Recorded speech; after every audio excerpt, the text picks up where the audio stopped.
Halo teman-teman, Assalamualaikum warahmatullahi wabarakatuh. Salam teman seru. Kembali lagi di channel YouTube Simulasi CAD Official. Nah, pada kesempatan ini kita akan membahas tentang formasi kebidanan. Yuk, kita mulai soal pertama. Seorang perempuan umur 30 tahun G2P1A0 hamil 32 minggu datang ke bidan praktek mandiri dengan keluhan merasa sesak sejak 1 minggu yang lalu. Hasil anamnesis merasa penuh di perut bagian atas. Hasil pemeriksaan tekanan darah 120/80, pernapasan 20 kali per menit, nadi 84 kali per menit, tinggi pundus uteri 30 cm.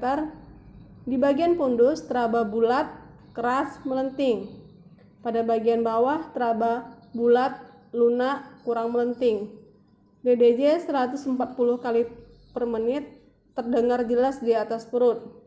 Rencana asuhan apakah yang paling tepat dianjurkan pada kasus tersebut? A. Sering menyapu dengan sapu yang pendek. B. Gerakan dorsal recumbent. C. Gerakan kniches. D. Posisi Trendelenburg. E. Berjalan santai. Kita lihat soal TTP normal. Ibu mengeluh penuh di bagian atas dan kita jumpai di DDJ itu jelas di atas pusat. Jadi jawaban yang benar adalah C. Gerakan kniches. Di mana gerakan kniches ini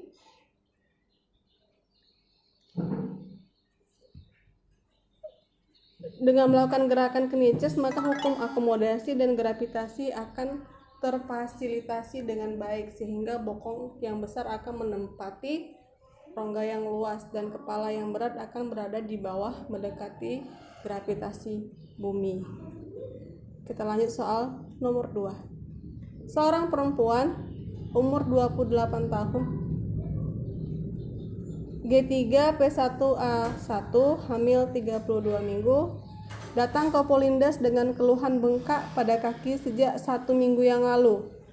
Hasil anamnesis, keluhan berkurang setelah diistirahatkan.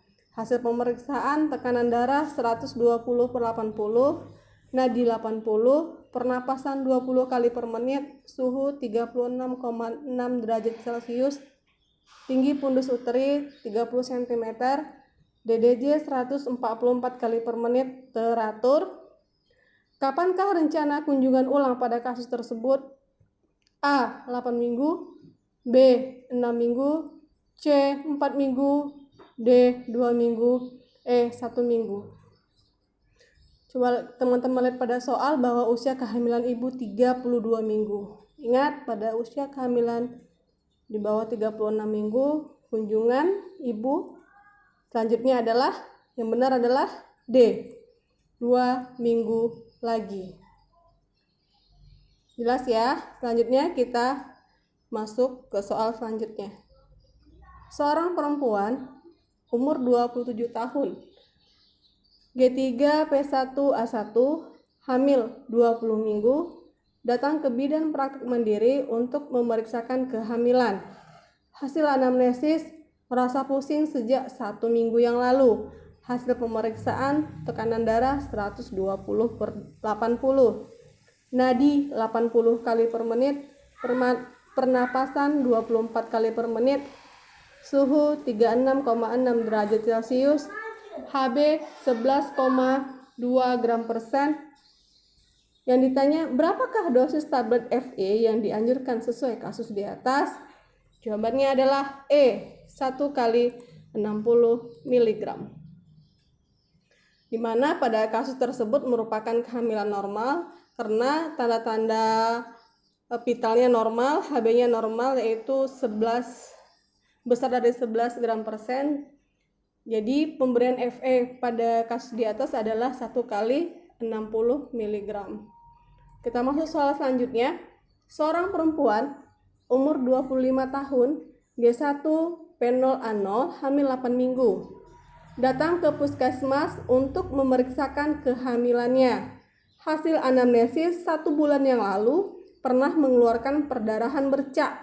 sekali pada saat awal kehamilan. Hasil pemeriksaan tekanan darah 120/80, nadi 88 kali per menit, suhu 37 derajat Celcius, pernapasan 2 kali per menit, TFU belum teraba karena ini usia kehamilannya baru masuk 8 minggu ya. HCG urin tes positif.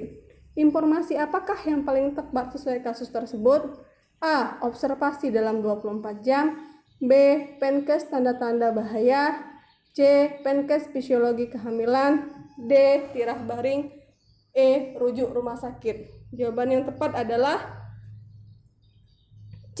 Penkes fisiologi kehamilan. Kita tahu bahwa ibu usia kehamilan 8 bulan, sebulan yang lalu ada perdarahan bercak, ini mengarah ke tanda Hartmann.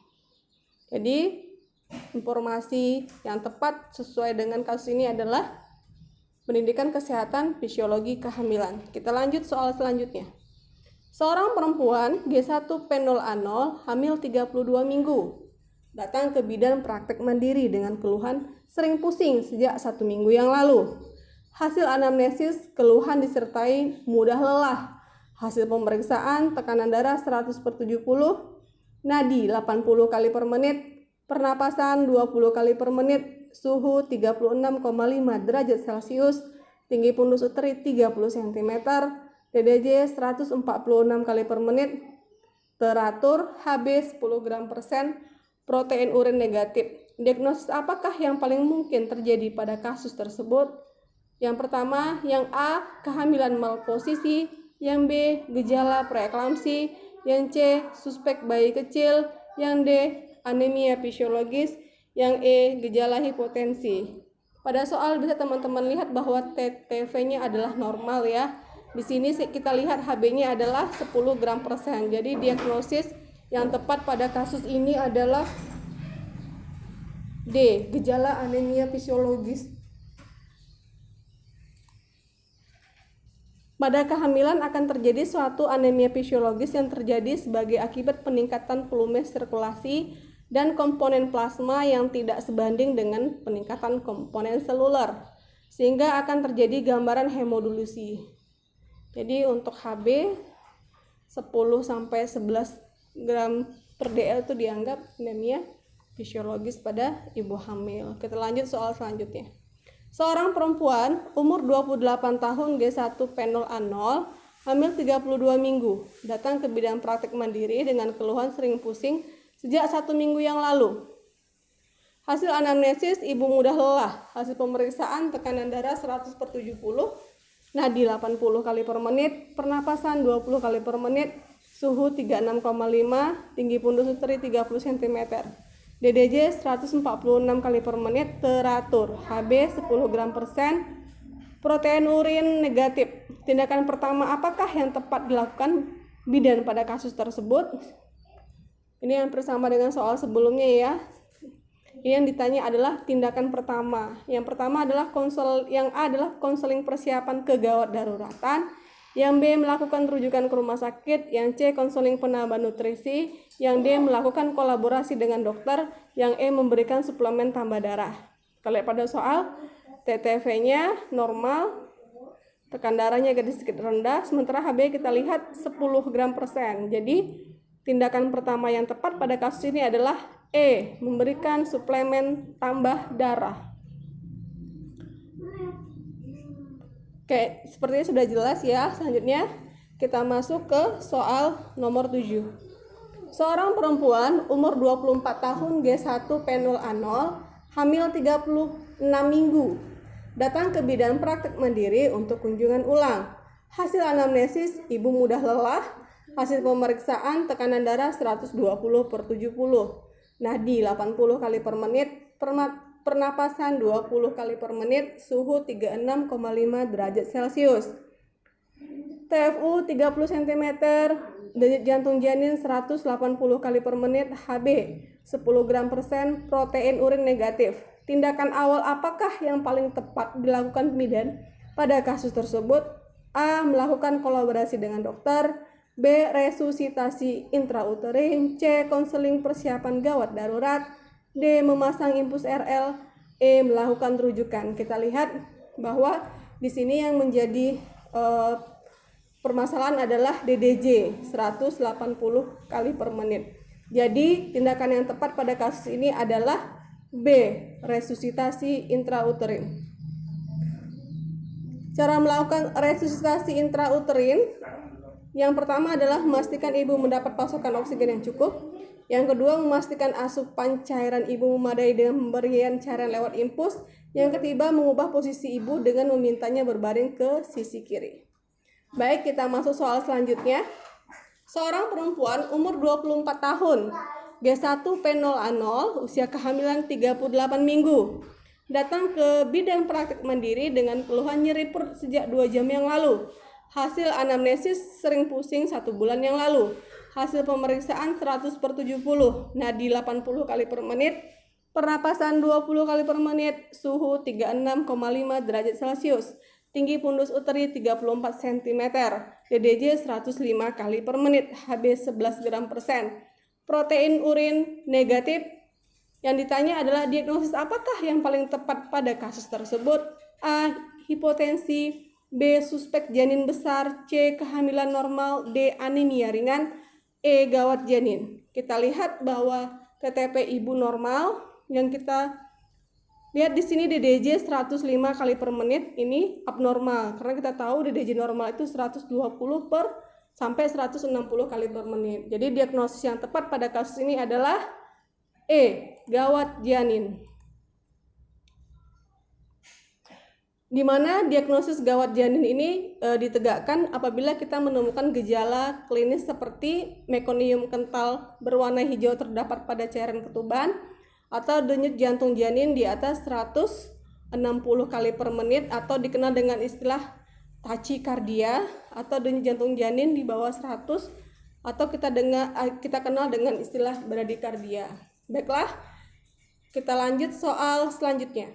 Seorang perempuan umur 22 tahun, G1P0A0, hamil 36 minggu, datang ke bidan praktik mandiri dengan nyeri perut sejak 2 jam yang lalu.